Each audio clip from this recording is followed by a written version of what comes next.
प्रभु यीशु मसीह के नाम में आपको अनुग्रह, शांति और आशीष मिले। पंडित खड़क सिंह एक बुजुर्ग व्यक्ति थे और संस्कृत के एक स्कॉलर भी थे और वो प्रभु यीशु पर विश्वास करते थे।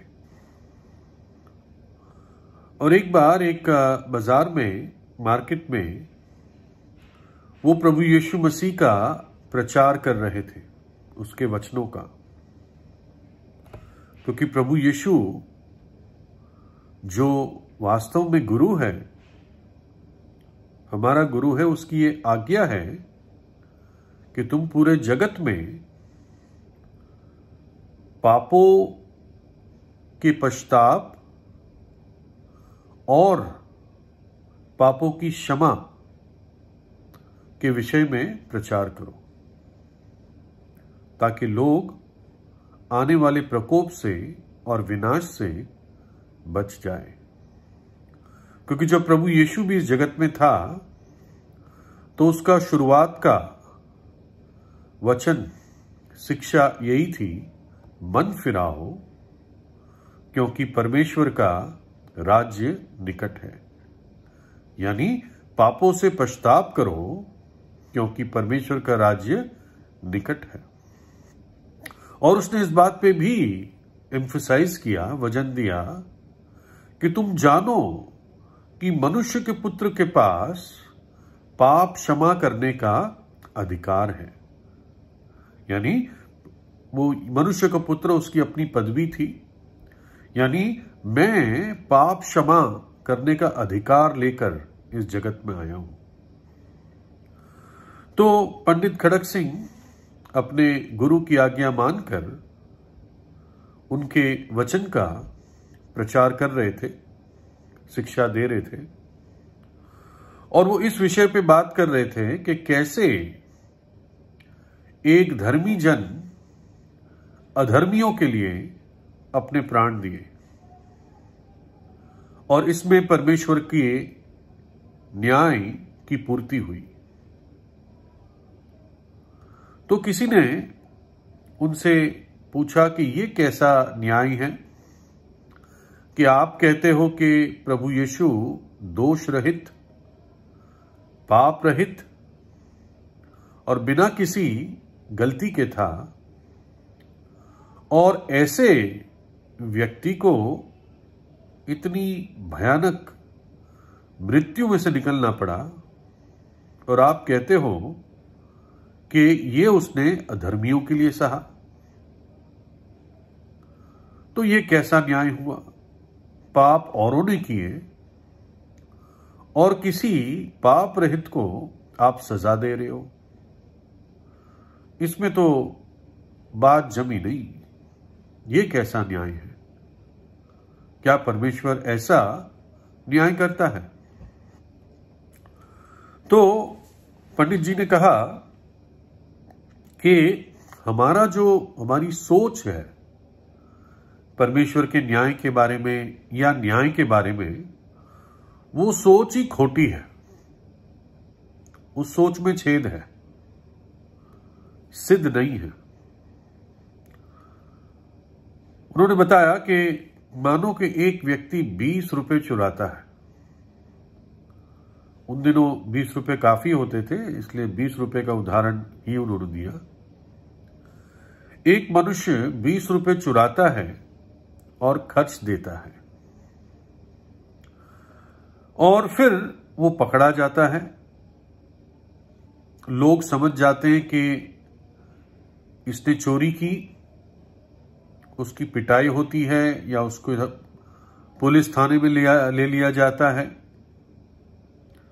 ना। अगर पैसों की चोरी होती है जो बहुत ज्यादा ना हो, फिर भी थोड़ा बहुत हो तो थोड़ी सजा हो जाती है ना। लेकिन आप इसको ठीक से एनालाइज कीजिए कि जो पैसे उसने चुराए वो तो उसने खर्च दिए। जिनकी चोरी हुई थी, जिनका नुकसान हुआ था, उनको क्या मिला?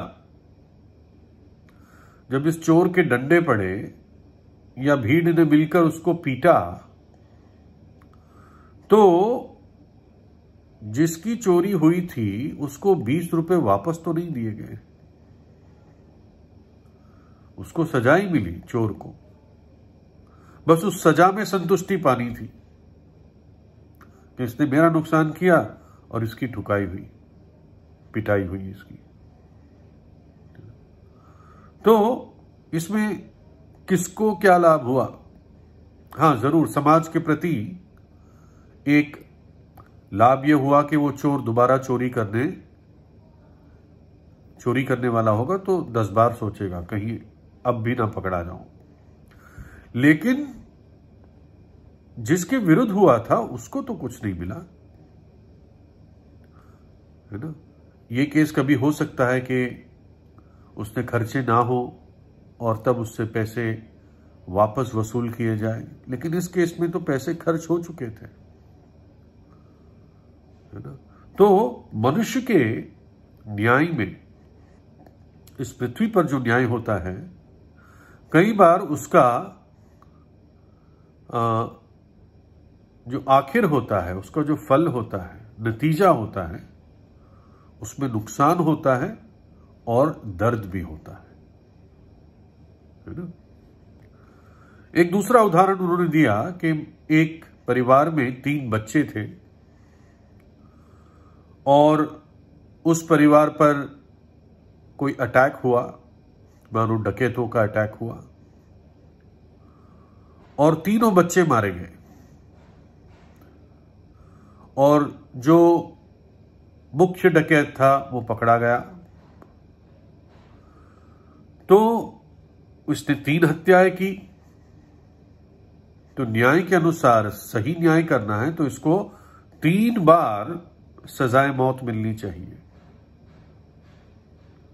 यानी 3 बार उसको फांसी पे चढ़ना चाहिए ताकि खरा न्याय पूरा हो, क्योंकि 3 जाने ली ना उसने। अब देखिए, मानो कि उसको सजाए मौत हो जाती है, उसको फांसी पे चढ़ाया जाता है, वो मर जाता है, उसका आखिरी क्रियाक्रम पूरा हो जाता है, लेकिन क्या बच्चे वापस आते हैं? क्या बच्चों के लिए कुछ न्याय हुआ?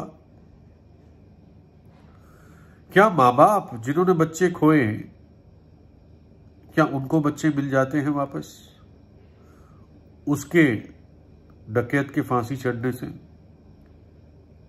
या समाज को कोई फायदा होता है? क्योंकि अब तो इसको सुधरने का भी मौका नहीं है ना। क्यों? क्योंकि फांसी पर चढ़ा दिया गया, खत्म हो गया। पापों की मजदूरी मृत्यु है। बाइबल के अनुसार एक हत्यारा परमेश्वर के राज्य में प्रवेश नहीं कर सकता। तो सब जगह लॉस है इस केस में। तो 20 रुपए वाली चोरी में तो चलो चोर को सुधरने का मौका मिल रहा है, लेकिन यहां पर एक सिर्फ मन की तसल्ली है कि इसने हमारे 3 बच्चों को मारा और अब ये फांसी पे चढ़ा।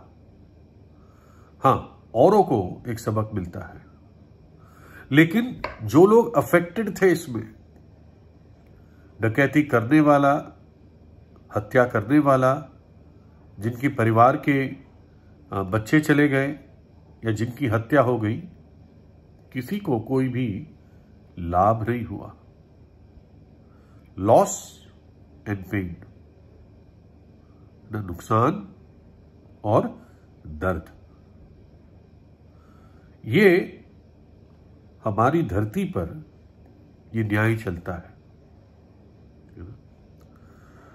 और अगर आप सोचते हैं झूठ बोलना, घृणा करना, दिल में बुरी अभिलाषा रखना, एक बुरी आंख रखना, गालियां देना, बुरी लालसा रखना, मक्कारी करना, इन सब का कोई जजमेंट नहीं होता कानून की दृष्टि में। जो धरती की जो कोर्ट कचहरी है, उसमें इन चीजों के लिए कोई इसको गुनाह ही नहीं माना जाता। आप मेरे बारे में कुछ बुरा सोचो तो आपको इस धरती की कोई भी कचहरी या पुलिस स्टेशन आपको कभी भी जेल में नहीं डालेगा या सजा नहीं देगा या कोई आपको पेनल्टी नहीं देगा। वो कहेंगे भाई उसका जीवन है, उसके मन में कुछ भी सोचने दो, हमें क्या मतलब है ना। लेकिन परमेश्वर के कचहरी में ऐसा नहीं है। वो हर एक व्यर्थ शब्द का भी हिसाब लेगा। जब इस पृथ्वी पर जल प्रलय आया था तो परमेश्वर के मन का विचार क्या था? परमेश्वर ने बोला कि जो कुछ मनुष्य के मन से उत्पन्न होता है वो निरंतर बुरा ही होता है, यानी वो विचारों को भी देखता है और उसका भी न्याय करता है। और जब परमेश्वर अपना न्याय करता है या जो उसने किया प्रभु यीशु मसीह के बलिदान में, उस क्रूस में जो हम देखते हैं, उसमें हम देखते हैं कि नुकसान और दर्द नहीं है परंतु लाभ और आनंद है। कैसे? कि परमेश्वर का पुत्र स्वयं आ गया उस सजा को लेने के लिए, जगत के पापों की, मेरे और आपकी, है ना। ऐसे पाप जो और कोई नहीं जानता, जो आप कहने भी जाओगे तो पुलिस स्टेशन वाला उसकी कंप्लेन लेगा भी नहीं। आप कहोगे मैंने ये किया, वो कहेगा कोई बात नहीं, आप थोड़ा आज अच्छी तरह सो जाइए, है ना। लेकिन परमेश्वर की दृष्टि में वो चीजें पाप है ना। तो प्रभु यीशु ने मनुष्य रूप धारण करके उन सब पापों की सजा अपने ऊपर ली, क्योंकि परमेश्वर न्यायी है। वो ऐसे ही आंख बंद नहीं कर सकता कुछ गलत हो रहा है तो। पापों की मजदूरी मृत्यु है। व्यक्ति पाप करता है तो मृत्यु और सजा कमाता है।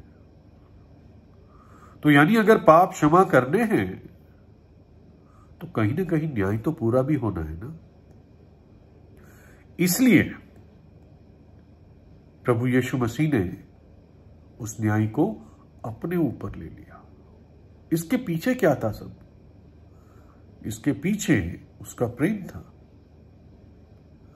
अगर वो न्याय करने शुरू करे तो हम सब उसके दंड के अधीन हैं, क्योंकि सबने पाप किया, परमेश्वर की महिमा से रहित है। तो ये जो उसका न्याय था, जिसमें एक पाप रहित और दोष रहित ने अधर्मियों के लिए दुख सहा, उस न्याय के पीछे प्रेम था। मनुष्य जाति के लिए प्रेम था, मेरे और आपके लिए प्रेम था। लोग इस बात पे ठट्टा उड़ाते हैं, अरे ये लोग प्रेम करते हैं, और लोगों के मनों को ब्रेन वॉश करते हैं। लेकिन ऐसा नहीं है। ये सत्य है कि परमेश्वर प्रेम है और परमेश्वर ने जगत से ऐसा प्रेम किया। ये वो लोग बोलते रहते हैं जिन्होंने प्रेम को कभी अनुभव नहीं किया।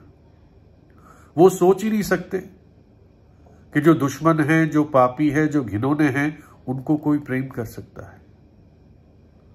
परमेश्वर ही प्रेम कर सकता है ना? और वो नहीं चाहता है कि उसकी अपनी बनाई हुई सृष्टि विनाश हो जाए। इसलिए उसने इस प्रकार का न्याय पूरा किया कलवरी के क्रूस पर। और देखो सबको कितना लाभ पहुंचता है और आनंद पहुंचता है। दुख निश्चित रूप से परमेश्वर ने खुद उठाया। वो क्रूस पर पूरी तरह कुचला गया, लेकिन फिर वो जब दफनाया गया, वो तीसरे दिन मृतकों में से जी उठा। और जी उठकर उसको ये आनंद आज प्राप्त होता है जब एक पापी पश्चाताप करके परमेश्वर से मेल मिलाप कर लेता है, तो परमेश्वर के हृदय को आनंद होता है। जो पापी पश्चाताप करता है और पापों की क्षमा पाता है, उसके दिल में बड़ी शांति और आनंद आता है, उसका जीवन बदल जाता है, वो बहुतों के लिए आशीष का कारण बन जाता है। जिन जिन लोगों से उसने वैर भाव रखा था, नुकसान किया था, उन लोगों के पास जाके वो बातें ठीक करता है, क्षमा मांगता है, अपनी गलतियां मान लेता है ना।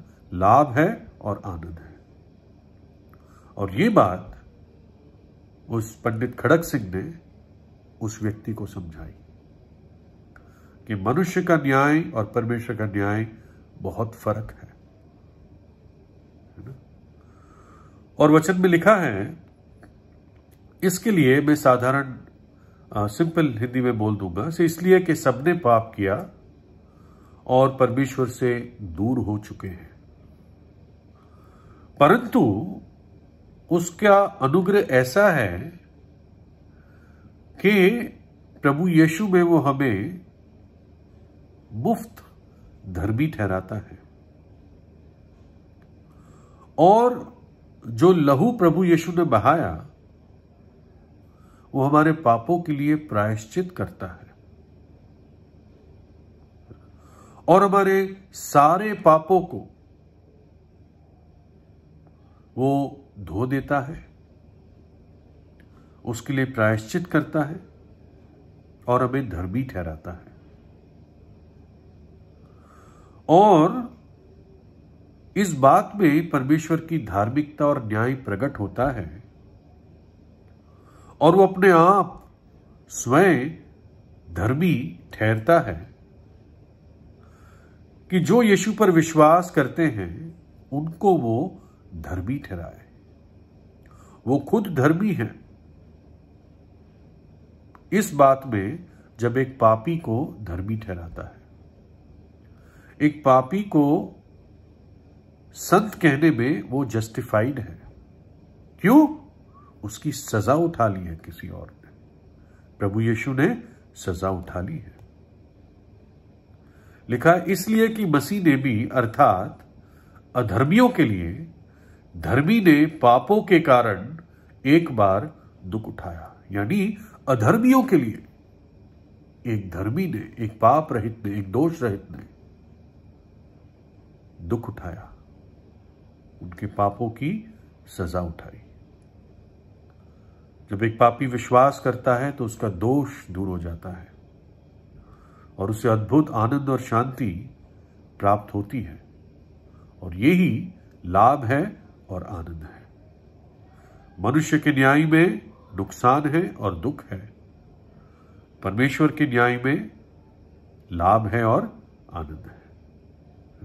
इसलिए आज ही इन बातों के बारे में सोचें कि कैसे परमेश्वर ने एक सच्चा न्याय दिखाया।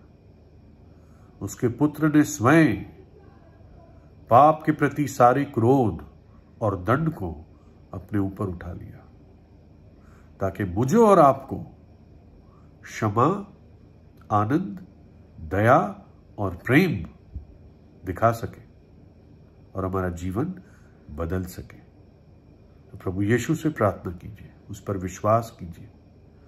जिन्होंने उस पर विश्वास किया उनके मुंह कभी काले नहीं हुए।